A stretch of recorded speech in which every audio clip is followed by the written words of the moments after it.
मेरा देश बिहार और मैं हूं आपके साथ मुस्कान।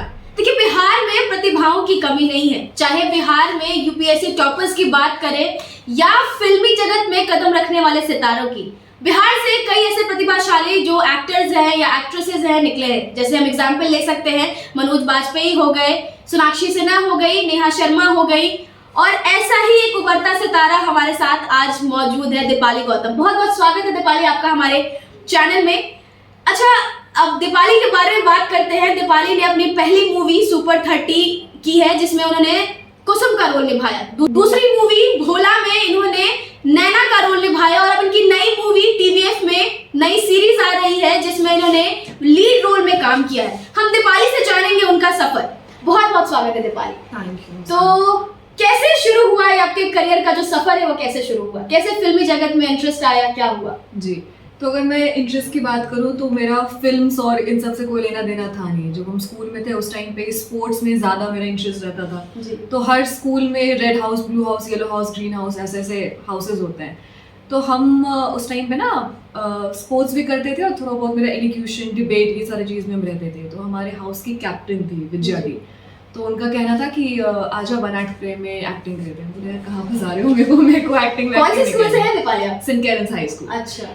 तो फिर उन्होंने बोला कि यार एक ट्राई दे दे। तो फिर मेरा मन था चलो ठीक है दे देते हैं। तो फिर स्टैंडर्ड 8 में हमने अपना पहला वन एक्ट प्ले किया था। उसके बाद 9th में हमने खुद स्क्रिप्ट लिखी। 10th में हमें बेस्ट एक्टर का अवार्ड मिल गया। तो हम थोड़ा चौड़ में आ गए, चलो ठीक है कर सकते। बिहार के लोग ऐसे चौड़ में ही आते हैं। बिल्कुल बिल्कुल, क्योंकि थोड़ा भौकाल भी आ गया था।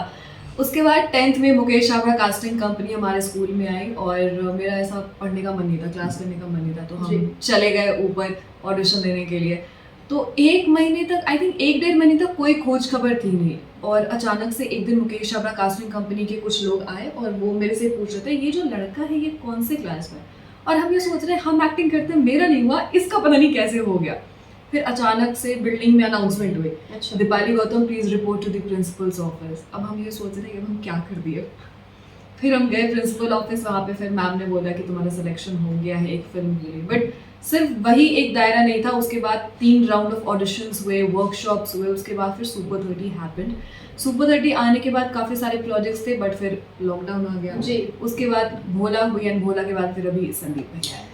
इन सब के बीच में फैमिली का क्या सपोर्ट रहा है दीपाली आपको? जी, तो मैं अगर अपने बारे में बात करूँ तो मैं बेगूसराय से आती हूँ, और बेगूसराय में जो लोग होते हैं और जो माइंडसेट होता है वो थोड़ा सा रूरल, और अभी भी लोग थोड़ा खुल नहीं पाए वहाँ पे।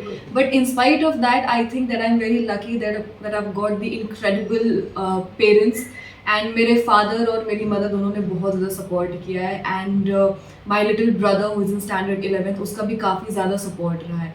तो फैमिली वाइज अगर मैं बात करूँ तो काफ़ी ज़्यादा सपोर्ट रहा है। जैसे दीपाली, जब एक्टर बनने का सपना होता है, जो आज के युवाओं में बहुत ज्यादा, मुझे भी एक्ट्रेस बनना है, मुझे भी एक्टर बनना है, तो कहते हैं कि जो रियलिटी होती है ना वो सपनों से काफी डिफरेंट होती है, ड्रीम से काफी डिफरेंट होती है। लोग सोचते कुछ और है और जाने के बाद रियलिटी कुछ और होती है। क्या रियलिटी है फिल्मी दुनिया की, अगर आपसे पूछे तो?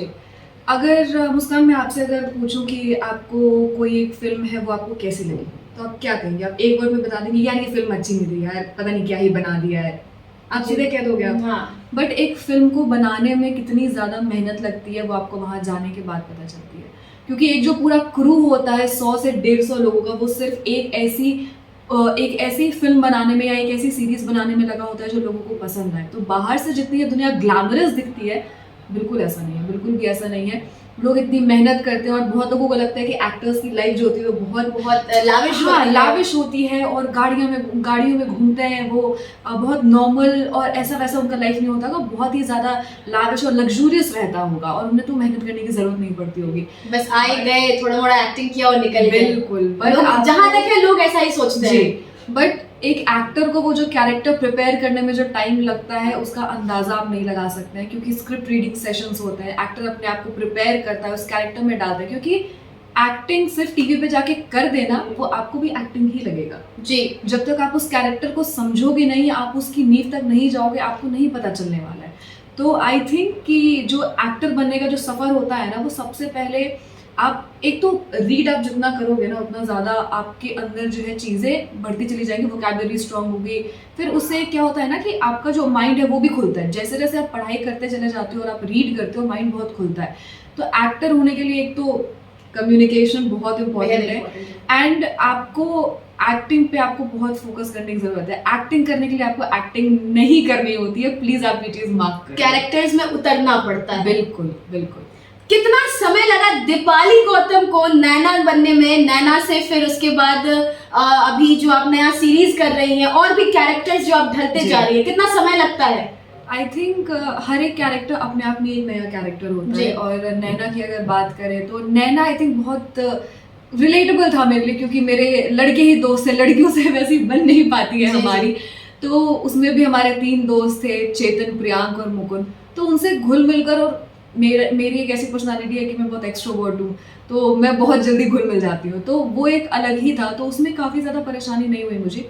बट अभी जो कैरेक्टर था आरुषि वाल्मीकि का, तो आरुषि और दीपाली में सिर्फ एक सिमिलैरिटी है कि दोनों के फादर चाहते थे कि वो यूपीएससी क्रैक करे। बट आरुषि, जैसा कि आपने एपिसोड 1 के एंड में देखा होगा कि वो आईएफएस ऑफिसर बन जाती है, बट दीपाली नहीं कर रही है यूपीएससी। दीपाली तो एक एक्टर है, दीपाली एक्टिंग में ज्यादा बेहतर कर सकती है। बट आई थिंक अपने फादर को हमने कहा कि आप चाहते थे यूपीएससी हम करके दिखाएं, तो करके दिखा दिया हमने।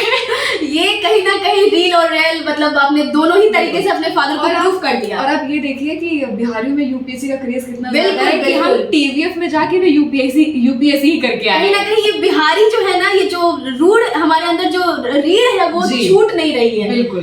तो दीपाली, अब लास्ट क्वेश्चन करेंगे कि कैसे आप दूसरों को ये सौगात देते हैं, किस तरीके से लोग जो लोग कोशिश कर रहे हैं, जो लोग स्ट्रगल कर रहे हैं एक्टिंग में, उनको क्या कुछ करना चाहिए और कैसे आगे बढ़ सकते हैं लोग? जी मुस्कान, मैंने बहुत बार लोगों को कहते हुए सुना है कि बॉम्बे जाने के बाद बहुत स्ट्रगल है, काम नहीं मिलता है, ये नहीं होता है, वो नहीं होता है, न्यू कमर्स को अपॉर्चुनिटी नहीं देते हैं। But I think that I am a living example of that कि न्यू कमर्स को भी अपॉर्चुनिटी दी जा रही है। और जब तक आप अपने आर्ट पे और अपने क्राफ्ट पे काम नहीं करेंगे, तब तक कोई भी आपको अप्रोच नहीं करेगा।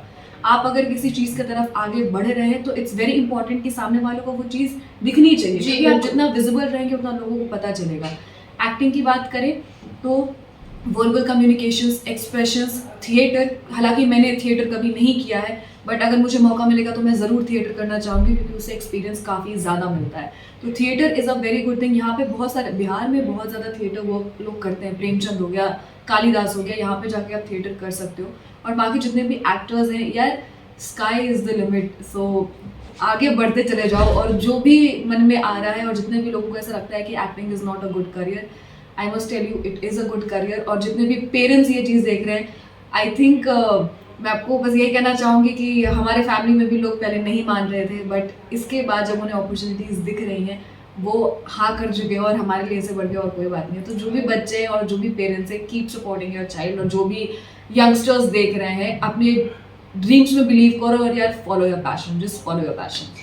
एक लास्ट सवाल आ रहा है मन में कि कैसी है ये एक्टर वाली फीलिंग, कैसी है? मतलब मुंबई से पटना और पटना से मुंबई तक का सफर आपने तय किया है, क्या फीलिंग है? मतलब ये एकदम एक्ट्रेस वाली फीलिंग आती है, लगता है कि नहीं भाई अब तो मुंबई में काम हो गया, सेट हो गया करियर, क्या फीलिंग है बताइए? आई थिंक ये बस शुरुआत है। और जहाँ तक बिहार की बात है, तो बिहार के लोग जितना अभी आगे जाकर काम कर रहे हैं जी, उतना आई डोंट थिंक किसी और स्टेट के लोग काम कर रहे हैं। बट फिर भी ऐसा बिहारियों में थोड़ा सा डिमीन किया जाता है। But I think that being a Bihari I will make Bihar proud, and काफ़ी अच्छी फीलिंग है। अब ऐसा भी नहीं है कि नहीं अब तो एकदम एक्टर ही बन चुके हैं, वैसा कुछ भी नहीं। हमारे माँ बाप ने हमें एकदम ग्राउंडेड रहना सिखाया है, तो हम वैसे ही ग्राउंडेड ही हैं। और आई थिंक ये एक ऐसी चीज़ है जो हम कभी नहीं छोड़ेंगे कि थोड़ा सा आया तो अरे हम तो हो गए भाई।